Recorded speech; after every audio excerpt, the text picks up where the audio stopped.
Welcome to the Conversation Desk. I'm your host, Dr. Roseanne Green. On this episode, we'll be sharing some fun facts with Brianna Vernon. Also, we'll be giving you some attractions, sharing the places you can plan your next vacation. And also, if you're from Yard, your staycation with Ophelia Miller and Granville Morgan with the fashion. He will be speaking with our St. James Festival Queen and third place winner in a National Festival Queen competition. And Craig, Executive Chef Craig from the Spirits Sports Bar and Grill. He will be cooking up some awesome dish. I'm sure you're going to enjoy it. And our special feature with an awesome person that have been making an impact in his community and in his division. And that's Dwight Crawford. You don't want to miss that interview. You don't want to miss that conversation. And of course, we have to share some awesome music with you. I know you remember Sly and Robbie. Well, we'll be speaking with Sly Dunbar. So don't go anywhere. Join us on the next side of this break as we bring you on this journey as we keep the conversation going.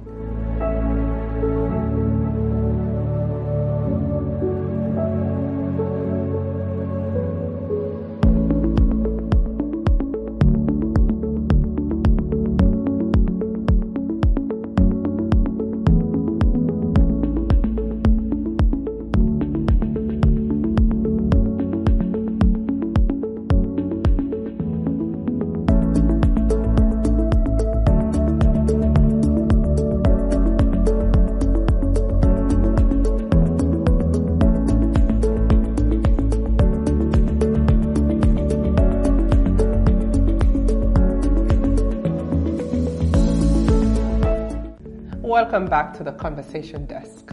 We have some really fun facts about Jamaica. Did you know that we are the largest English-speaking Caribbean country? Yes, we are. Let's join Brianna Vernon with more fun facts about Jamaica. Welcome to Your Fun Facts. I am Brianna Vernon. You may think you know Jamaica, but here are 10 facts that will change what you think about the tropical paradise that has contributed greatly to the culture of the Caribbean and the world at large. Reggae and dancehall were created in Jamaica. The two most popular genres of music in Jamaica, reggae and dancehall, were created by locals. In the 1960s, reggae evolved out of ska, rocksteady, and traditional mento folk music. Dancehall, a more hardcore, vibrant, and aggressive genre of music, originated later in the 1980s. Today, these two genres are among the most popular musical styles in the world. It was the first British Caribbean territory to gain independence. Jamaica was the first country under British rule in the Caribbean to gain independence. The country was captured by England in 1655, and under British rule, it became one of the leading exporters of sugar. Slaves in Jamaica were fully emancipated in 1838, but the island gained independence from Britain on August 6, 1962, becoming the first English-speaking Caribbean island to do so. Jamaica is known as the land of wood and water. The indigenous people that first inhabited Jamaica were the Tainos. They called the island Examaica, an Arawakan word which means the land of wood and water or land of springs. When the English captured Jamaica from the Spanish in 1655, they renamed the island Jamaica. Jamaica was the first Caribbean island to enter the Winter Olympics. No one ever believed that a country like Jamaica, situated in the tropics, would have any interest in participating in the Winter Olympics. That was until the Jamaican national bobsled team represented the country for the first time at the 1988 Winter Olympic Games in Calgary, Alberta. The team gained recognition for their historical efforts, and subsequently, the 1993 movie Cool Runnings was made, inspired by their story. It is the largest English-speaking Caribbean island. Jamaica is the fourth largest Caribbean island following Cuba, Hispaniola, and Puerto Rico. Being in this group of islands in the Greater Antilles makes Jamaica the largest English-speaking island in the Caribbean. Jamaica is the home of Blue Mountain coffee. The Blue Mountain coffee, one of the most sought-after and expensive coffees in the world, is grown, produced, and packaged in Jamaica. The coffee brand is named after the largest mountain range in Jamaica, the Blue Mountains, where the coffee is grown. The island popularized river rafting. River rafting is one of the most popular activities in the Caribbean. The relaxing pastime involves raft guides using poles to transport the man-made bamboo rafts along river streams, while the passengers kick back and watch the scenery go by. The activity was made popular by Hollywood actor Errol Flynn when he visited Jamaica in the 1950s. The James Bond series was written in Jamaica. Renowned author Ian Fleming, famous for introducing the world to James Bond, wrote more than a dozen of his Agent 007 novels and short stories while in Jamaica. After designing his dream home in 1946, the author decided to have it built in a Rockabessa Bay and named it Golden Eye. The home now operates as the Golden Eye Resort and is adjacent to the James Bond Beach. Jamaica is the birthplace of Rastafarianism. Following the crowning of Rastafari Makonnen, later known as Emperor Haile Selassie as Lagos of Ethiopia, or the King of Kings, the Rastafarian movement started in Jamaica in the 1930s. The religion was also influenced by one of Jamaica's national heroes, Marcus Garvey, who created the Back to Africa movement and was known around the world for his messages of black empowerment. Rastafarianism is now one of the prominent religions in Jamaica and has influenced a huge part of Jamaican culture. Jamaica makes some of the best rum in the world. In almost every restaurant, bar, and home across the island, you will find a bottle of rum. Rum making is a centuries-old industry in Jamaica, and the rum produced on the island is some of the best in the world. The sweet-tasting Ray and Nephew White Overproof Rum and Appleton Rum, made from sugar cane, are local favorites. This has been your Fun Facts with Brianna Vernon. Until next time, keep the conversation going. Thank you, Brianna. And now, listen, we always want to visit that special place in Jamaica that we want to just relax, be on the beach, enjoy the sand, the sun, and also the people. But don't take it from me. We're going to join Ophelia Miller with some places you can plan your next vacation or staycation. Stay with us. Welcome to your travel guide. I'm Ophelia Miller. Jamaica is by far one of the most attractive destinations in the Caribbean, and it's not hard to see why. While our island is best known for its beautiful beaches and vibrant reggae music scenes, it also has plenty of gorgeous waterfalls, historic colonial houses, and interesting museums. Whether your idea of the perfect holiday involves ziplining through the jungle, immersing yourself in local culture, or sipping cocktails on the beach, here are a few hot spots you won't want to miss. Montego Bay is a good point of entry to Jamaica. It's home to the second largest airport after Kingston and has plenty of direct flights from the United States. Tourist retreats and a narrow coastline backed by lush green hills is also Jamaica's second largest city. Check out the small but busy downtown, which gives visitors an insight into Jamaican urban life. The North Coast is the most developed area of Jamaica outside the capital, boasting numerous things to do and an energetic atmosphere. Highway upgrades between Montego Bay and Ocherius effectively halved journey times between the two cities, opening up most of the coastline to new resorts and villa developments. Attraction of the North Coast is nonetheless clear as soon as you leave the main road, barreling through the diverse parishes of St. Mary, St. Anne and Trelawney. There's a stunning scenery, sweeping cane and coconut plantations, mangrove swamps, luscious farmlands, and kilometers of white sand beaches, with reefs less than 100 feet out to the sea. You have countless options to choose from when deciding where to stay. Either at an all-inclusive hotel or a villa, Jamaica is the place to stay. If you're planning your next trip to Jamaica, let us take you on a tour of our absolutely beautiful island and great weather, countless beaches and attractions, and a people of warmth and laughter to keep you enjoying every minute of your vacation. Until next time, keep the conversation going on where to stay and enjoy your next vacation to Jamaica. I'm Ophelia Miller. Travel safely. Wow, I'm sure you guys are saying, listen, when is the next break? When is my next vacation? So I can plan to stay at some awesome places in Jamaica, whether you're in Montego Bay, you're in St. Anne, you're in Trelawney, you're even in St. Mary, Portland, and even Kingston. Negril, don't forget Negril. There's always a place for you to stay. Vacation, staycation. Thank you for watching. Thank you for watching and sharing with us, Ophelia, those awesome places that you have shared just now.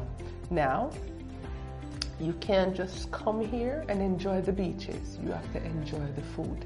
So let's join Chef Craig, Executive Chef Craig, as he shares some awesome dish with us, healthy but tasty as well, over at Spirits Sports Bar and Grill.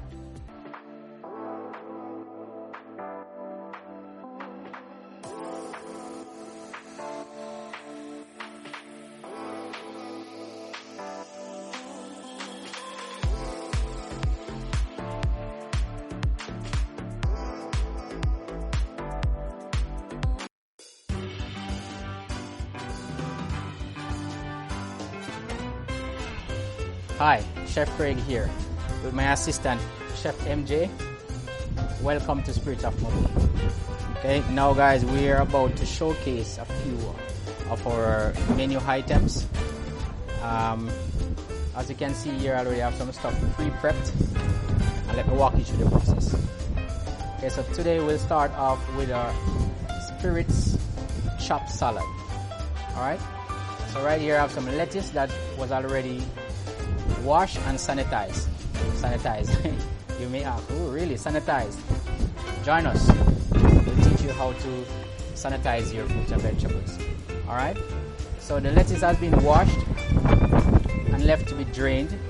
You know, you want to use lettuce to be dried when you're making your salad. So you don't want the water to make your salad soggy and dilute the flavors. Alright, so let me just go over here. I have already washed my hands, but it's very customary for us to wash our hands in the kitchen as chefs, alright? So you wash your hands.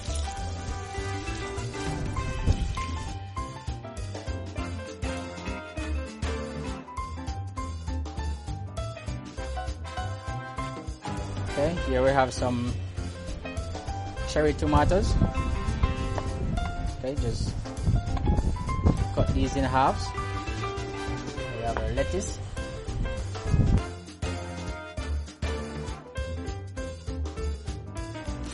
We'll make some medium chiffonade.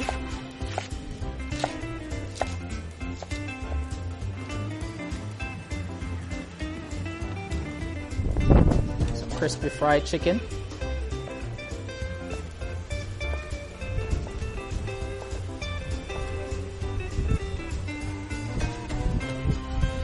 Okay.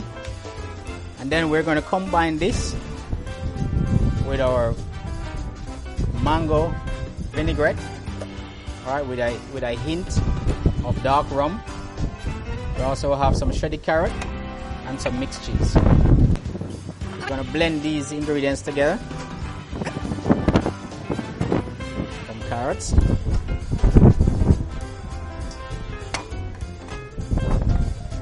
cheese.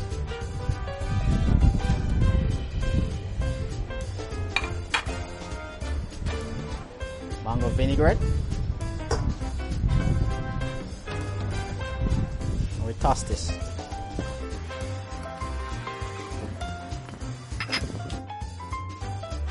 You want to come up with a peak. Nice presentation. Alright. Good. And then to add some crunch to that, we have some green plantain chips. Okay, so this would be our local croutons. Alright. Add some crunch to the dish.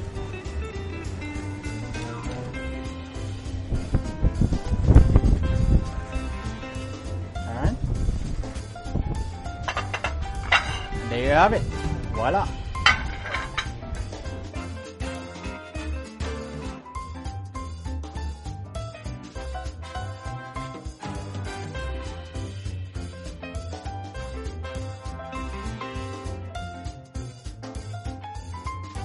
Okay, so for our second dish,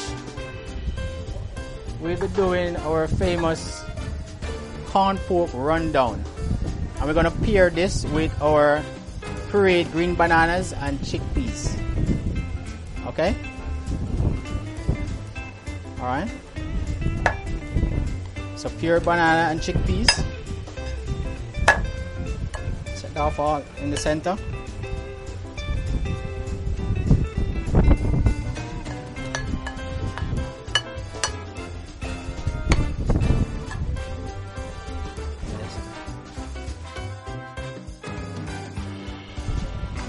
Corn pork rundown. Here in the center. Give it some height for presentation. Okay. We add some crunch to that. Some tortilla chip. Okay. Garnish with some baby greens.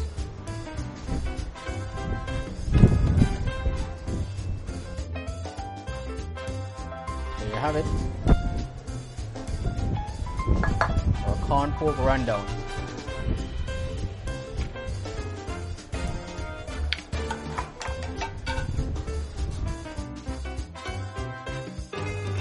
So for our third dish, we'll be doing our famous skirt steak, sizzling skirt steak.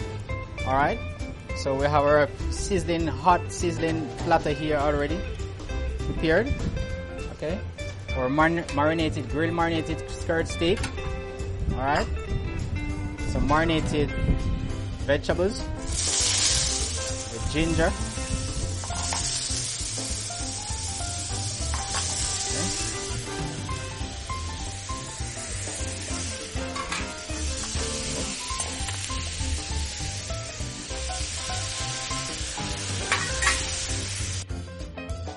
There you have it.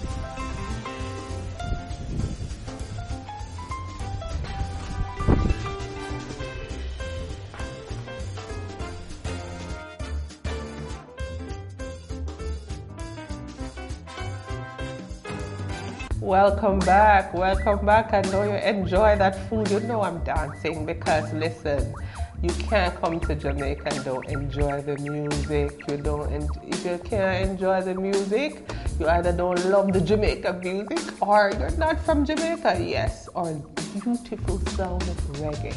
Yes, it's not just about the singer, but those who are music makers. And right now we're going to join Sly Dunbar from the Sly and Robbie group as he shares his experience in music and some of the music with us. Stay with us. We'll soon come back.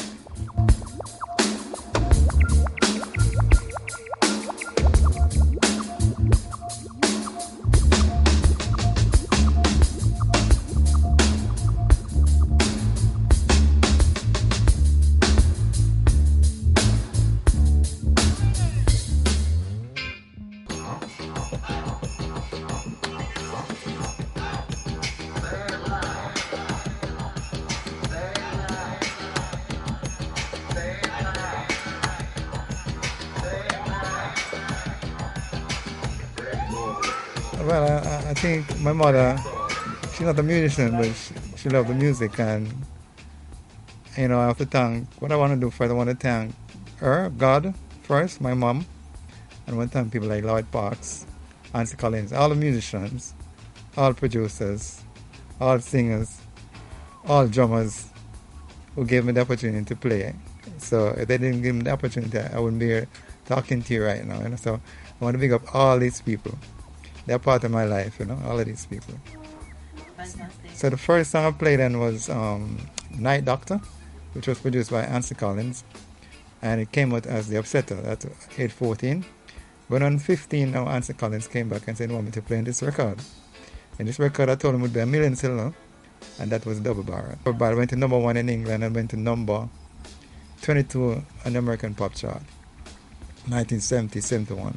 I used to listen to a lot of music. I used to go to a lot of parties. I used to listen to James Brown, all these records, every record, Jamaican record, foreign record. So when he started playing the piano part, I said, this is $1 million seller, and then we start putting the bass line, boom, boom, boom, boom, boom, boom. I was feeling that groove, and rehearsed it like for 5 evenings after rehearsal, from the band rehearsal, and to myself and Lloyd Parks to stay back and work it out. And Friday was the last rehearsal, then we went Monday to the studio, cut the song. I said, this is $1 million seller. Everybody laughed at me. I said, okay, and it was $1 million seller for true. I grew up listening to people like the Skatalites. Lloyd Nibs was a drummer who kind of influenced me, and to me, I think Skatalites was one of the best bands ever to be formed in Jamaica, and great musician. Plus, there's other great musicians that came out for the Skatalites, and I admire them so much, and I learned a lot from all these musicians. And I want to big up to all the elders, and I want to big up a person like Ken Booth, who was the one who really turned on everything for me, because he came to the school, Trenton Comprehensive High School I used to go, and myself and Willie Williams used to go to the same school, and he performed there for us free. And after I saw Ken Booth perform, I said, well, really, the music, So from there, I get strictly involved with the music, and I told my mother, I just want to do music, and that was it. You know what, why I choose the drum, because I used to look at Lloyd Nibs, and I've seen him playing all these things. I said, I want to be like him, because he's doing hard work, and he's playing a lot of things, I said, I like the drum, I like the piano also, and then I admire people like Earl Young from MFSB, Philadelphia, and Al Jackson from Booker T and the MGs. And I used to listen to all the drummers. I listened to Mikey Boo, Phil Calendar, Joe Isaac, very good, Bunny Williams, Horsemouth. I could go on and on and on and on. So many drummers, good drummers in Jamaica. Paul, used to play with Toots and the Maytals. So we all are friends, so I kind of learned a lot from all these people, And we used to sit and talk about music, and so it's there. Everything is coming from, Carlton Barr from the Wailers, Bob Marley, all of these people. So this is where all influences came from, for me. I don't know if I'm a great drummer or a good drummer. I just play what I think, and what I like, people appreciate and like it. So I say, they like it, so I'm all right. But I didn't go to music school really and everything. You're growing up poor, mother wasn't around, so you have to go down there. So Light Parks and people like Ants Collins were always there, But I don't think I'm a great drummer or a good drummer. I just help myself. I think personally, I don't know, but I do things that marvel people. And they say, what you doing? I say, I don't know, I'm just doing it. Well, I've played on a lot of songs for like legendary Bob Dylan. I played for the Rolling Stones. Grace Jones is our girl now from Spanish Town. Grace Jones. Yeah. Played for Gwen Guthrie. Herbie Hancock. Nona Hendricks, Joe Cocker, Simple Red, No Doubt, Manu Dibango, and from Africa. He died, definitely because I won 2 Grammys, one with Black Guru, and one for Sly and Robbie. Amazing. Well, I remember. You say it so humbly.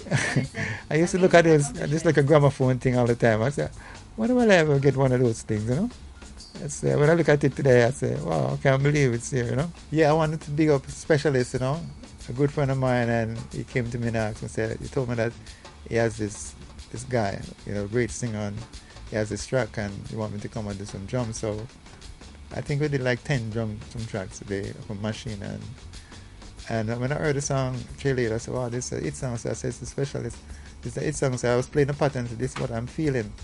And I said, really? I said, yeah, man. I said, well, it sounded good. And he went out for a while and came back, and then Fata from Anchor had the track up and playing. And I said, boy, this wicked. So yeah, man, a great song. And so I was a part of the track, Home with Cheerleader. I did the original version, and then there was a remix that I didn't do the remix, but the original version was done at Anchor.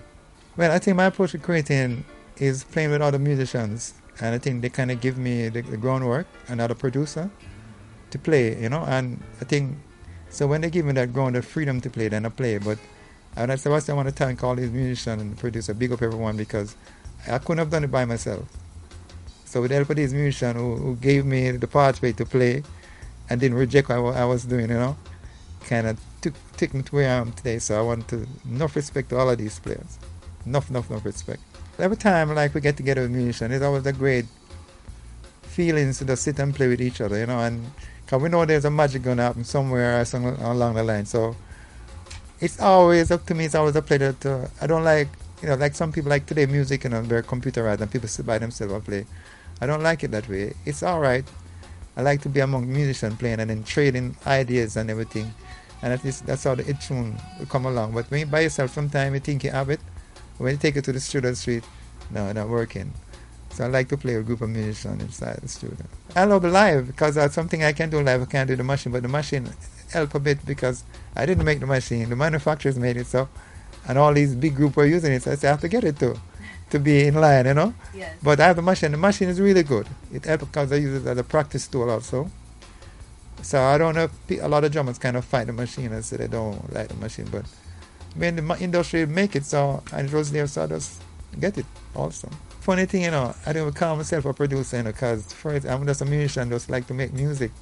So I sit here the whole day and just making beats and making everything. And if you like, you come inside and you want to sing and say, oh, she can sing. I say, okay, listen to this rhythm, man. It sounds good, and you might have a song in here. I say, take it home, write a song, come back, and oh, it sounds good, and I think, oh, that's it. But I don't know what the word producer mean. I know probably the producer is the one who said that's okay, that's fine, this can go. But I think it's almost a musician, you know. I mean, producer, it's all right, but I don't like the cap producer. The advice I would give to them is that a lot of them is out there, and a lot of them is really have the talent and everything. And what we have to do is work together. If we can't do it by ourselves, don't care how great we think we are. We have to work together as a team, and I think teamwork is what counts. And you have to believe in what you're doing. And some people might come into the music to make it the next morning. No, it's a long road sometimes. You don't know when your time is going to come, but all you have to do is position yourself inside. So keep on doing and keep on doing. Don't give up. Because any day you give up, that's where it's going to be finished for you. So for me, that's how I see it. And even today, I still go at it like I've never done it before. I'm still green to the business, you know. Wonderful energy. Still smiling. Yeah, man. When you arrived, you heard music pumping from the studio. Yeah, man. You just have to just pump it. That's why I don't believe in it as a music, because I'm doing it for my mother still, and I know she's not around, but, you know, I couldn't turn back and let her down, you know. I mean, I feel bad in myself, too. You know, that she said, go ahead. You know, so, yeah, man, Light Parks was there, man. He knows everything, man. A boss that, he was one who tutored me and Nancy Collins, those two people get me out there in the system. But all the rest of musicians are real good, and I love working with them. Drummers big up themselves. Not a lot of good drummers around. Young drummers too. Yes. The older drummers, I go back and also pick up the old school drummers because I learned from them. That's where it comes from, you know. So I have to big them up. Joe Isaac, Phil Calenda, Mouth, all of these people. There's Santa Davis from Soul Syndicate. Yeah, man, I have to big up everybody. The love and respect is apparent. Yeah, man, after have that in your heart, you know, if you know it, then I don't think it can go nowhere, you know. Well, Mr. Shakespeare now, what happened is like, you know, we used to do session every day, like, we used to cut like 20 tunes a day, and, you know, we always used to meet downtown, Randy's, they call it Idlers, where everybody would meet down there, so, you know, musicians would get together in groups, talking, so me and Robbie was talking, and we would share an idea about the music, and I was going by Channel 1 now to do a session, so I said, okay, don't worry, I'll drop you up there, because I wasn't driving, and he was there and dropped me up there, and we're talking, I said, I'm here every day, and sometimes a lot of sessions, you know, come through and say, all right, and then start coming through, and I think the first song he played on the session was a song called MPLA. Played piano on the session, and we talk, and then I went on a tour with Dennis Brown, and I came back and he went to New York with Peter Touch to kind of finalize thing with Rolling Stone as Peter being signed to them. And when he came back, he told me that Peter signed, and if I would like to be in the band, I said, yeah, man. So I joined the band, and then Robbie and myself and Peter were like Word, Sound and Power, and then we started, made this album for Peter called Equal Rights, and went on tour. So, we used to share a room because the budget was really thin, and so me and Robbie that night time wouldn't sleep. We would think about how can we make Peter show a better show the next day, and what we can do, and the music and everything. Talk about Earth, Wind and Fire, Steve Wonder, all of the bad group, and then we say, okay, try and put all of some of this influence inside of the music for Peter. So we did it, and then Peter started, and then the song that really happened for Peter was Walk and Don't Look Back with the Stones. It was a cover of a Motown song. But Peter was the one who kind of introduced Robbie and myself to the American people, because he had Bob Marley was out there with Carlton Barrett and Family Man. And they were, the session musicians used to lock down Jamaica. They would play all the songs. And then it was Sly Robbie turn, and we were the next set of rhythm section come out, and we were playing for Peter. Carlos played for and Family played for Bob. So everybody wanted to see what Peter band sound like and look like. So we had to go and represent, So we had shaped Peter music with the help of Robbie Lynn and Mikey Chung, shaped Peter music in a certain direction, and it worked, and it worked, and it worked, and it worked. So I think this is what bring Robbie and myself so close together, and we decided to stick together as a team, and people started thinking all this rhythm section and the Rhythm Twins. And then in 1980 we decided we just want to leave Peter Touch back. And then we were producing a group like Black Horror on the side. Yes. We had our production going and everything.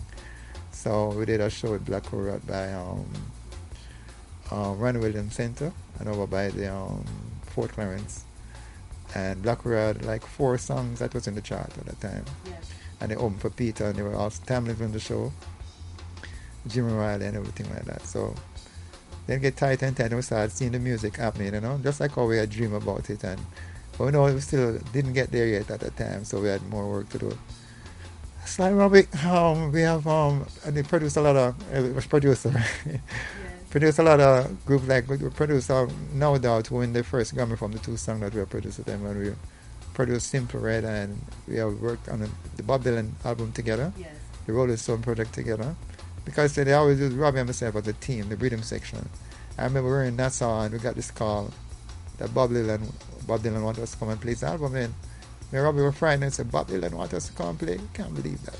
I said, sure. I asked Dennis to call back the person who made the call.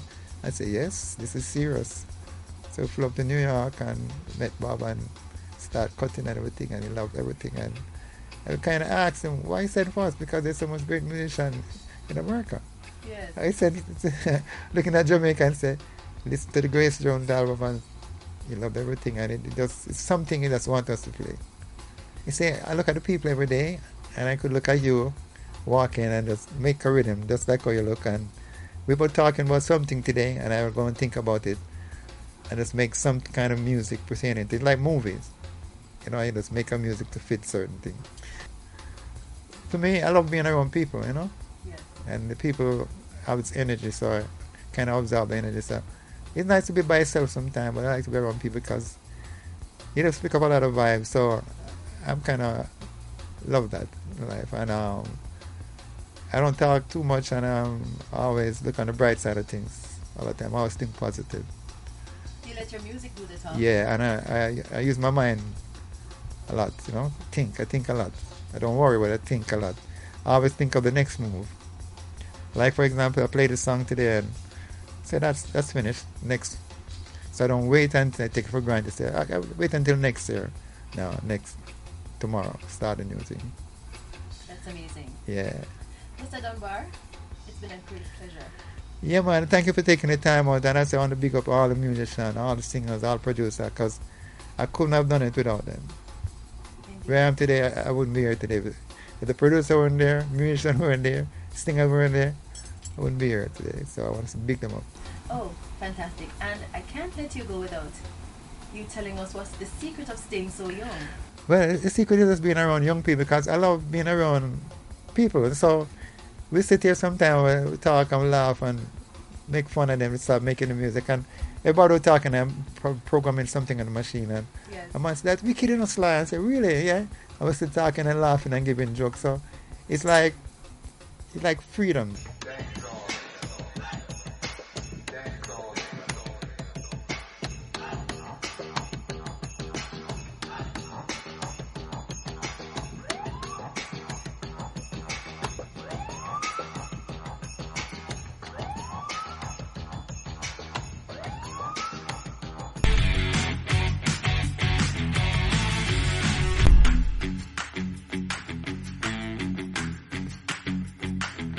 Thank you so much for joining us back on the Conversation Desk. I'm your host, Dr. Rosen Green.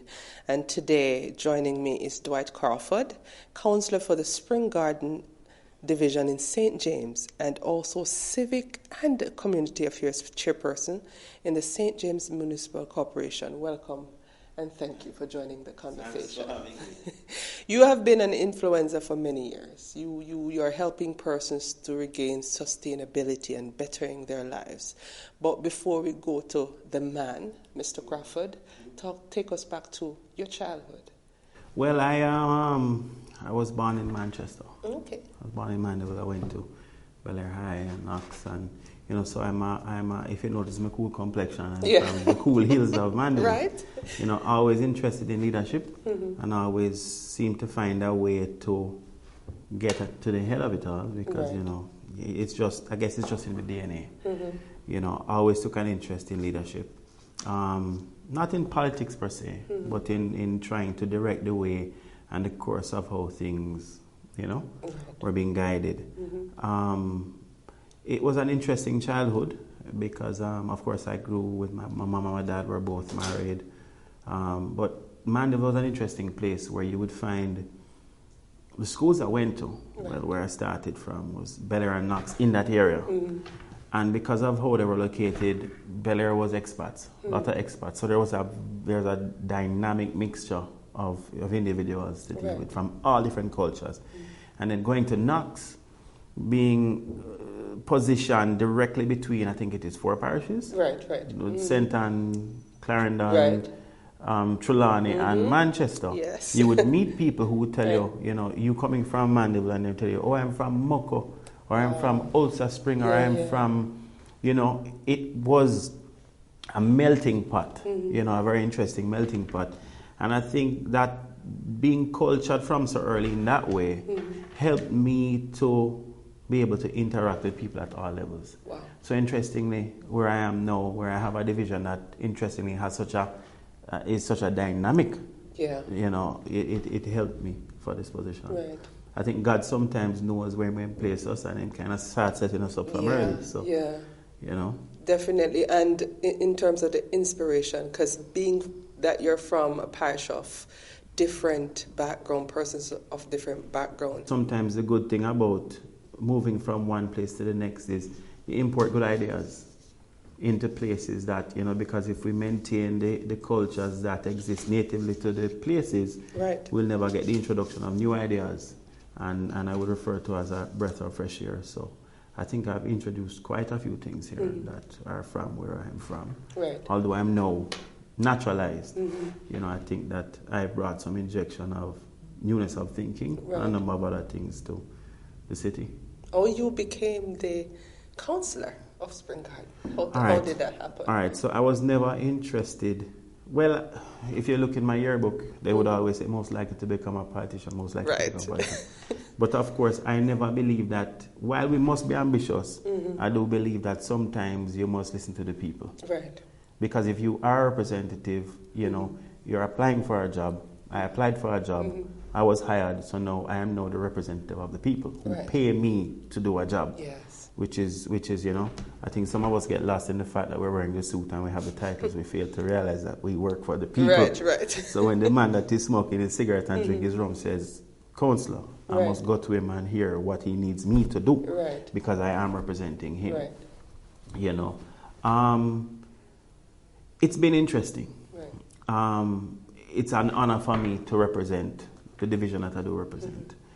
For the time in which I've been here, persons from all levels have been very engaging. My universal language is the language of love. Right. Everybody speaks that language. Very good. And it has been very useful to me. And I will tell you that even though I don't see eye to eye with many of those who I represent, they will say, Counselor, you know, I've vexed with you, but I still love you. Right. And that's what family is all about for me. Yeah. So my relationship is established on a family relationship. Right. My constituents, those who I represent, are part of my family. So the women will say, that's my husband, and the men will say, I'm a brother that, and right. The kids will say, Uncle Debo, which is my alias name, right. Uncle Debo, you know. So pretty much just a little bit more about my... So you managed to move beyond politics and reach the people. Yeah, because that's what we are. Unique. That's what we are. And I think if I was to say, one of my main weaknesses, as a political leader, is that I think I've set some parameters, you know. And when you're fighting a war against an enemy that has set no parameters for themselves, so right. You know, in a war you'll say no women and children, no churches, no schools. And you set those things, and you know, and you're fighting against an enemy that is sending kids with bombs and doing all kinds of things in place. Sometimes it makes your fight a little more difficult. Right. But in the end, what I believe is that the race is with myself. And in the end, I will have to judge myself. And then I will have to realize that in pursuit of that goal, right. I have now found myself, which has happened to many leaders, where the goal is so much more important than the journey. Right. And then when they get to that goal, they end up sitting all by themselves and saying, you know, all right, I'm here. What's this all about? Right, you know, right. and I try to always remind myself that it's not so much about the goal, right. but sometimes about the journey. And you know how you treat people along the way, because the day will come when you'll be judged, and the day will come when you've reached the end of the road and your time has expired, and you will need to now go back to the everyday people. Right. And when you're not in that uniform and don't have on all those badges, will anybody recognize you? Right. Will anybody know who you are? Right. You know, and you know, I know sometimes this is some person saying the face is familiar. They say, boy, but because they're not in the uniform. Yes. And a lot of times people are defined by the uniform. And of course, politicians are defined by the suit and the outriders. And I've never wanted to be defined by a suit or a tie or a title, but rather by the humanness of how I operate. Right. You know? Well, many other persons share the same sentiment about you. So I see meeting the person behind the conversation with persons around in his division and just his colleagues. I see what they're talking about. Well, thank you. I am very happy to hear this. And we want to know also what have been your most impactful moment in either in politics or just in life. Well, I will say something to you, and I'm going to tell you what impacted me. And I thought about this for some time. And it might sound, forgive me for sounding trivial or sounding, but the little things, and I'll tell you before I even answer that question, I'll tell you why the little things mean so much to me. Because I have a Christian foundation. I'm a spiritual man. Right, so you know, I do have my areas, my sinful, because we must all admit that we are not, you know, we do go off course and we fall short and we beg for forgiveness. Yes. But I remember my pastor saying to me one day, you know, we're discussing challenges and discussing life, because when I was in my church, well, I'm still in the church, but when I was in the church, meaning that I would be able to go there every Sunday and during the week. But no, I'm no longer going to my church every Sunday, but to other people's church. Right. And other, you know, so. Yeah. And I remember we're discussing some challenges, and she said to me, she said, because I have a male and a female pastor, she said, you need to be the salt. So then I said, be the salt? How, you know, what is, we in Jamaica, we hear salt. Yes. I said, no, I don't want to be salt. I want to be sugar or something. Right. She said, be the salt. And I said, all right, be the salt. And then I said, you mind explaining that for me? And she said, all right. She said, let me explain. You see a pot of rice. You see how big it is. Yeah. The rice and the peas, and it's so big. Without the salt, how does it taste? And then I was like, She said, but that little pinch, little pinch right there, that change, that ingredient, that changes it all. Right. Bit of salt. So there are many who know the name, but don't know the face. Yeah. And I've seen the work, but don't know the individual. And many times I meet people and they say, who are you? I say, Debo. And they're like, Debo. Like they're saying, the salt. Yes. So back to the impactful moment. And I tell you, it started a long time ago. Once we were doing, so before I became a counselor, I used to run around the political work as a youngster. Right. And one day there was a little lady who was driving past her house.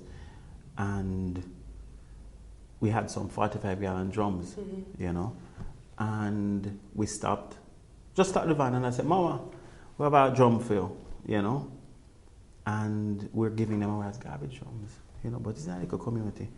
When I looked, she came out, she was in the yard, digging up the yard, and there was a little baby in the house, so you could see clearly that it was a grandmother who was left with a grandchild, and she's doing the little cleaning in the yard, and we took out the drum and put the drum on the ground, and she bent on her knees and she hugged the drum. Wow. So I don't want to get too emotional, but it was a moment. Yeah. She never had anything to store water in. Wow. And it's really, it changed a lot for me. Yeah. Because here we are, we take these little things for granted. And she bent on her knees and she hugged the drum. Yeah. And we store garbage in it, but this was now something for her to, I know it might sound a little trivial still, but it's interesting. I understand, yeah. And it changed a lot for me in politics. And even thinking about it, it moved me. And every time I repeat it, it moves me. Because there's so many people like her who are having these issues. And persons like myself take these things for granted, I'm not such a good politician. I'm more about the people than I am about myself, and I try to be. So even talking about it now, it's kind of emotional for me, and so she's with her grandchild. She's outside digging up the place. She can hardly walk. Here comes a man who gives her a drum to store garbage, and she takes it and she puts water in it to drink because she has nothing else but some little dirty plastic containers on the side. And of course, someone once said to me, Carl Samuda said it to me once. He said, D, if you go into politics and you go into a place and you see your people living below the right kind of or decent living standards, if that don't move you to tears, leave politics alone. Just leave it alone. If going and seeing and hearing doesn't move you, is not enough to get you to go, just leave it. Go be a bank teller, be a lawyer, be a doctor, and if there's one who is moved by the needs of the people, it is definitely me. So much so it worries even me sometimes, but man.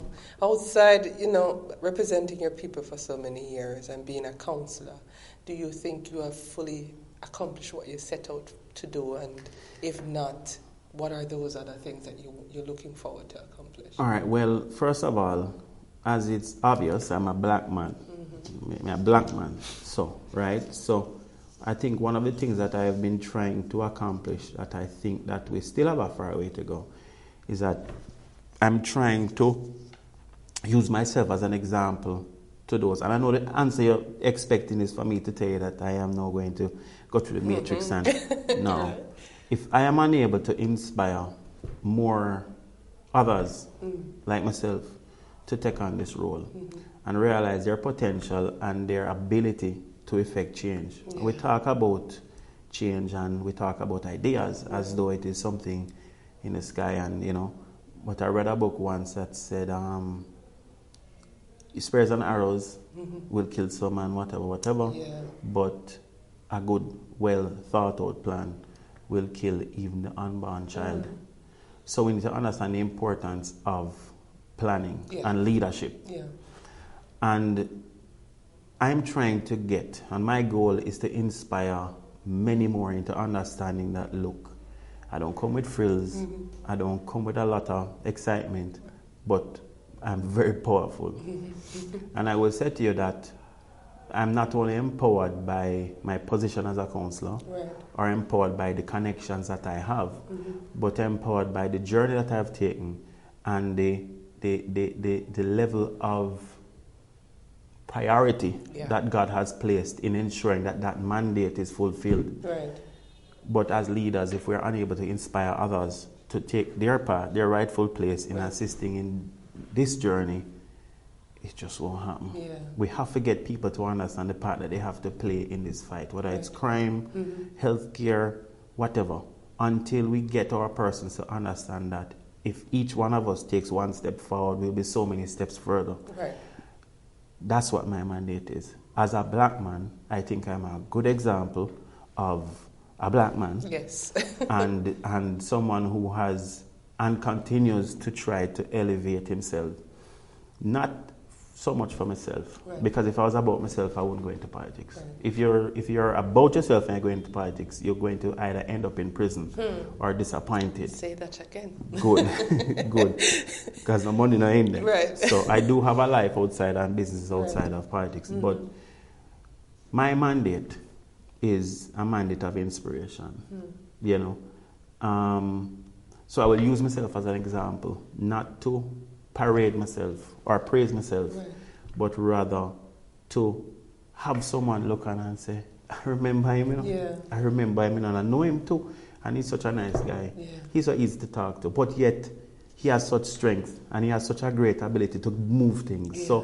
So being the humble guy that I am, I don't know if saying I'm humble is humble, but trying to be... You can boast in the Lord, it's okay. Right. So trying to be that guy, but yet being the guy who, if I'm called upon, I can get the mountains to move, is my way of inspiring the other little people to be the salt. Right. You see, we come full circle. Yes.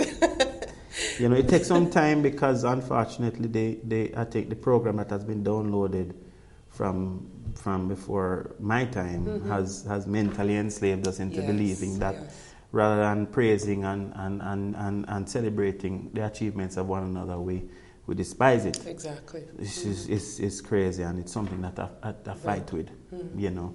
So. Yeah, but before we go, I have to let you give younger persons that are watching, want to say, what advice would you give, being where you are now in your life and seeing the impact that you have made on people's life? What advice would you give to your younger self? All right, so this is my parting yes. punch. All right.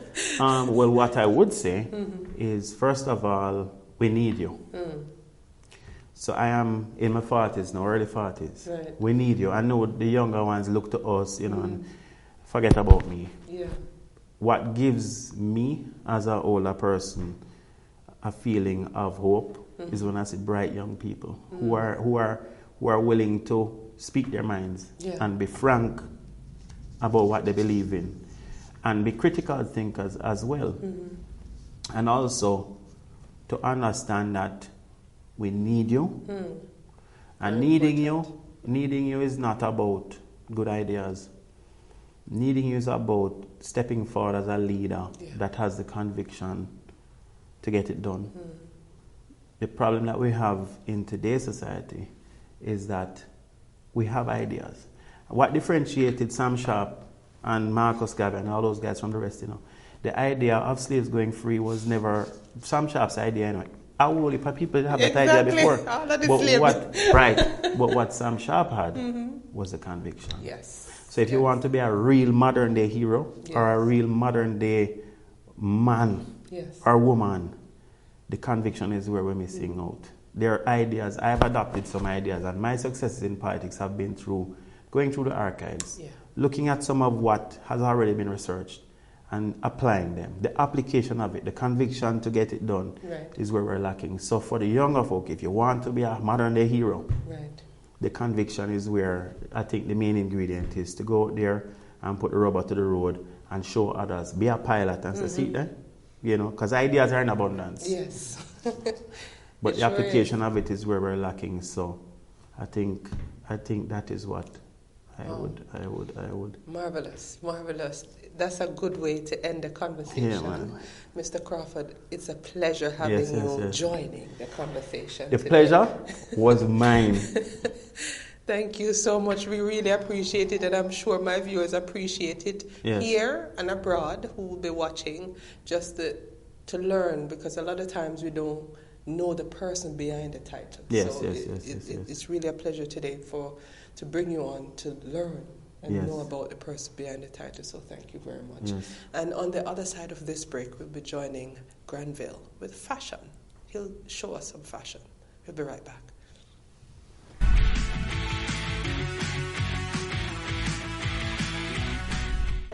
Hi, Rosie. Thank you so much. Welcome to the statement, the fashion statement. I'm your host, Granville, and it's always good to be with you. Today we're talking to not just a young lady who has chartered her own path, as she's now the reigning champion, the winner of the Miss St. James Festival Queen. She's the current queen, and also she's the third place in the national competition, celebrating St. James and Montego Bay, the best. But we want to tell you exactly where we are, because we're in high spirits today. We're in high spirits today. We're in spirits of Montego Bay. This is a lovely area, and of course, as soon as we finish talking about all the fashion statement that she has in her bowl, we're going to be enjoying the spirits of Montego Bay. But you've seen the growth, definitely Morgan. seen the growth. I've been a part of the journey, and I'm so grateful for your support and encouragement. It's all the always time. good to see you, always good to see how you have transformed. I didn't want to say I know you from your little girl, because that's not exactly, that's not, but I've seen the growth. No, I wish I had a stylist, but until then, my fashion Always. statement. Fashion. I've always seen how you have done so well to put everything you wear together. Let me first ask that. Is this done by you or your man?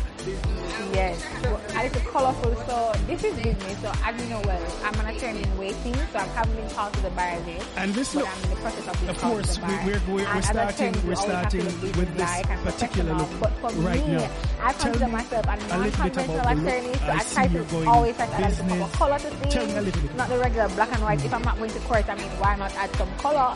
So this is why I have this brushstroke jacket, and I love the lapel, type of color that we have here. And I'm a fan of pearls, so I'm always gonna have on some pearls, whether some big pearls or a one-string pearl. I think once you have on some pearls, you're definitely making a statement. And you can't go wrong with a black skirt and some nice black pumps. So that's how I got this outfit idea. And the glasses, I got these glasses right before I went to law school, and I was like, perfect, because I mean, it goes with everything. It sells the look from me. You say, yeah, man, lawyer, yeah. So that's why I decided to frame. and the glasses.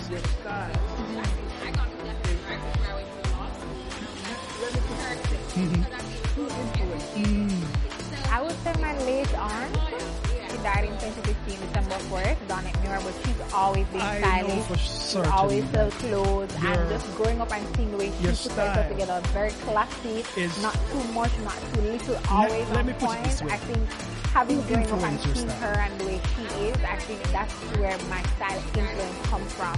But now, like modern people, I love Gabrielle Union. I think she has a fabulous style as well.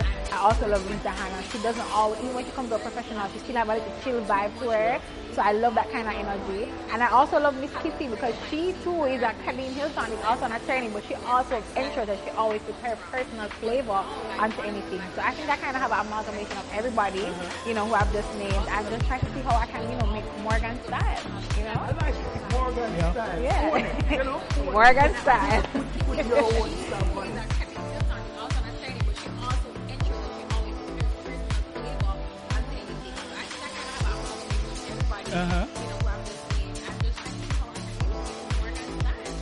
I like it. Morgan style. Own it, own it. Put put your own stamp on it. Yes.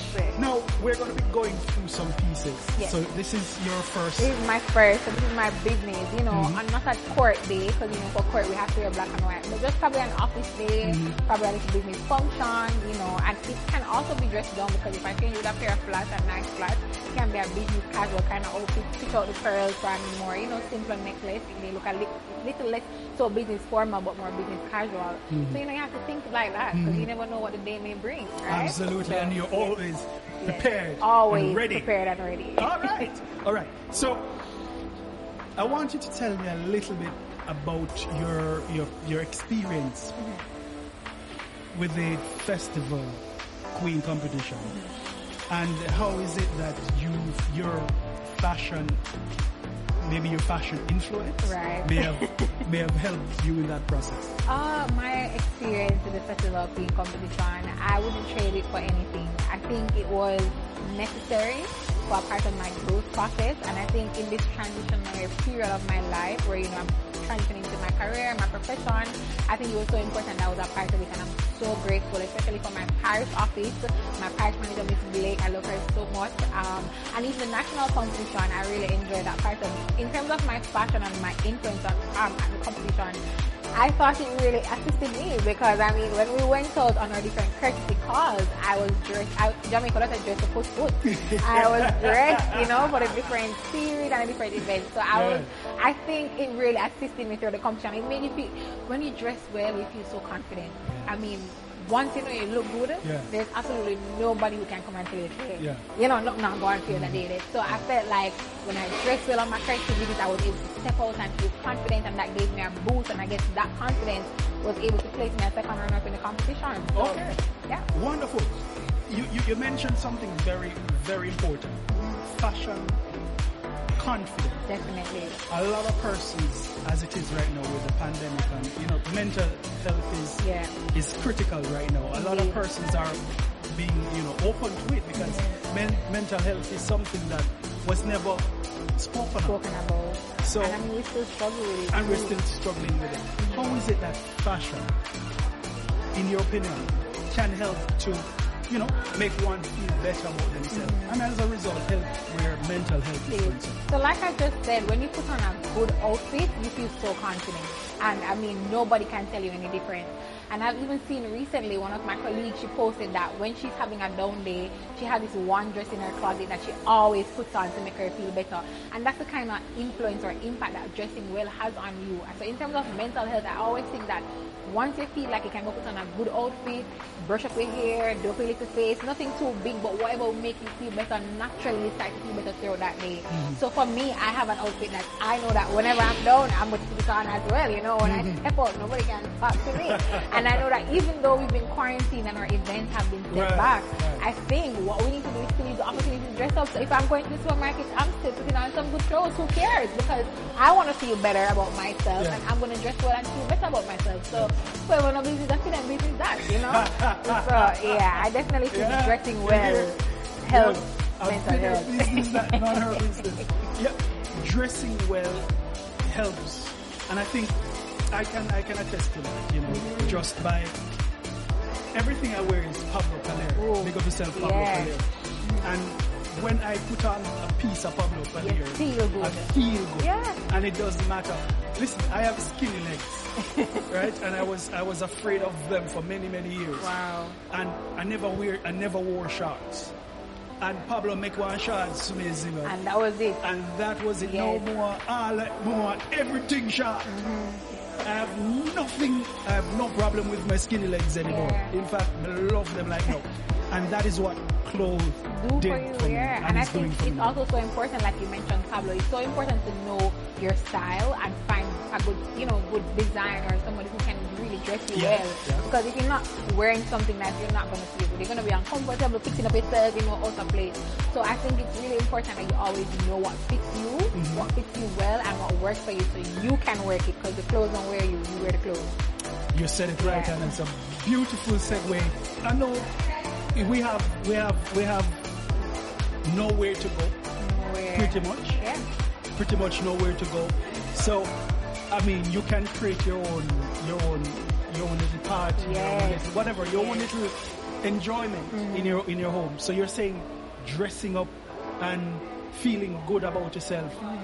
You don't need to. You don't need anywhere to go. You don't need anywhere to go, because if I'm home, and I mean, I know in Jamaica we have something we call yard clothes, but if I'm home and I feel like I'm not going anywhere, I don't have to go on the road, I want to take a shower and put on my good yard clothes to feel good in the day. You know what I mean? Because that's just what clothes, and I mean, anyone who may come and take it. Yeah. So you always want to really be dressed well. So for me, even if I'm not going anywhere, I'm putting on a good, proper yard clothes, so that when anybody comes, they know, say, I'm in a proper fit, you know. Morgan said it. She said it. We'll take a quick break.